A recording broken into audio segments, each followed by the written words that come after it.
Let's recreate this donut progress chart in Excel. The first thing you need to do is select the cells, go to Insert tab, and insert a donut chart.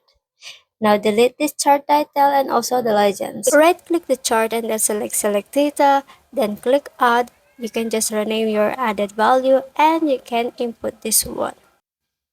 Now click OK and OK. Now double click the chart. Then you will have this format chart area, but you have to go and click this area and change the donut hole into 50 or whatever you want, but for now 50, and change the color of this and change the chart type. You have to go to combo and check the secondary axis. Now click the new chart and then go to format chart and select solid. Now click the other area, change the color into white and adjust the transparency.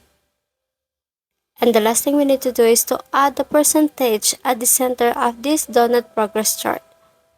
So that's it. If you find this video helpful to you, please don't forget to share, like, and follow. Thank you. Happy learning, everyone. Bye.